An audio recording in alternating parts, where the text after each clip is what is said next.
ایک باپ اپنی بیٹی کو ڈھونڈ رہا تھا۔ جب بیٹی ملی تو پورا معاشرہ ننگا ہو گیا۔ السلام علیکم ڈیئر ویورز، آج ہم بات کرنے جا رہے ہیں اردو ادب کے اس افسانے کی جسے پڑھ کر آپ کے رونگٹے کھڑے ہو جائیں گے۔ یہ ایک ایسا افسانہ ہے جو صرف کہانی نہیں بلکہ تقسیم ہند کے خون آلود زخموں کی چیخ ہے۔ جی ہاں، ہمارا آج کا موضوع ہے سعادت حسن منٹو کا شاہکار افسانہ کھول دو۔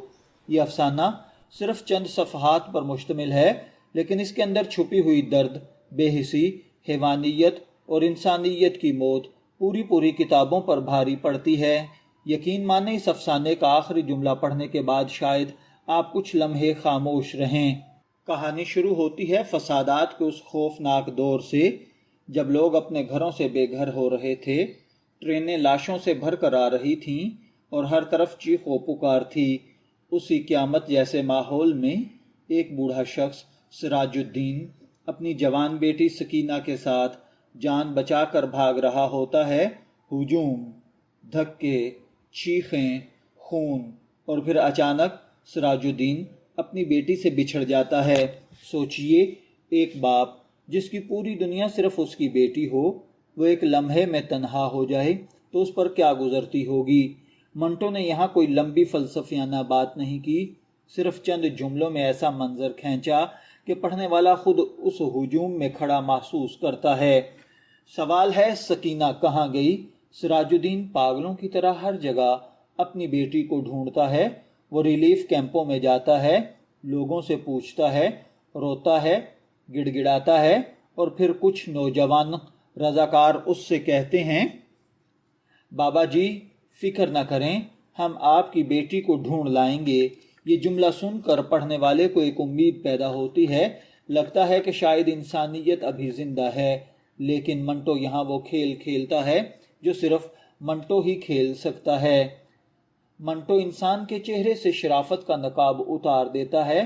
وہ ہمیں سچ دکھاتا ہے جسے معاشرہ چھپانا چاہتا ہے۔ کھول دو میں بھی یہی ہوتا ہے۔ وہی نوجوان جو مددگار بن کر سامنے آئے تھے، اصل میں درندے نکلتے ہیں۔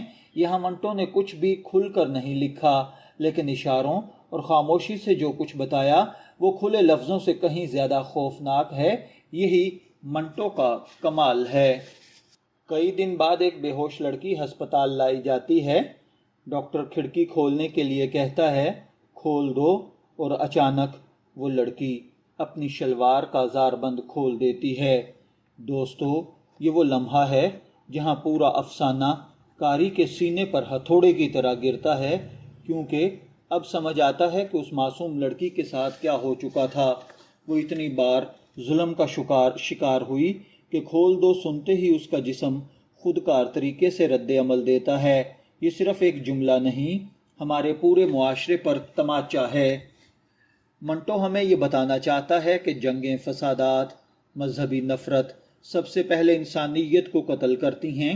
وہ دکھاتا ہے کہ درندے صرف دشمنوں میں نہیں ہوتے، کبھی کبھی مددگاروں کے روپ میں بھی ہوتے ہیں۔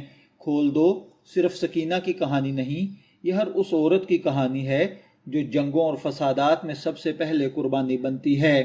جب یہ افسانہ شائع ہوا تو لوگوں نے کہا، یہ فحش ہے، یہ بے حیائی ہے، یہ ادب نہیں۔ لیکن سوال یہ ہے، اگر معاشرہ گندا ہو تو کیا آئینہ بھی گندا کہلائے گا؟ منٹو نے جواب دیا تھا، اگر آپ میری کہانیوں کو برداشت نہیں کر سکتے تو اس کا مطلب ہے کہ یہ زمانہ ناقابل برداشت ہے، اور حقیقت یہی ہے۔ منٹو نے فحاشی نہیں لکھی، اس نے معاشرے کی فحاشی دکھائی ہے۔ اس افسانے کی سب سے بڑی خوبصورتی اس کے اختصار میں ہے، صرف چند صفحات، کوئی لمبی تفصیل نہیں، کوئی فضول مکالمے نہیں، لیکن اثر ایسا کہ برسوں تک ذہن سے نہیں نکلتا۔ منٹو پڑھنے والے کو رلاتا نہیں، وہ صرف سچ سامنے رکھ دیتا ہے اور انسان خود اندر سے ٹوٹ جاتا ہے۔ کھول دو صرف سماجی افسانہ نہیں بلکہ نفسیاتی شاہکار بھی ہے۔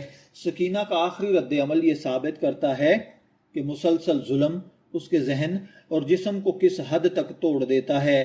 منٹو نے PTSD، خوف، صدمے اور ذہنی ٹوٹ پھوٹ کو اس دور میں بیان کیا جب لوگ ان اصطلاحات سے بھی واقف نہیں تھے۔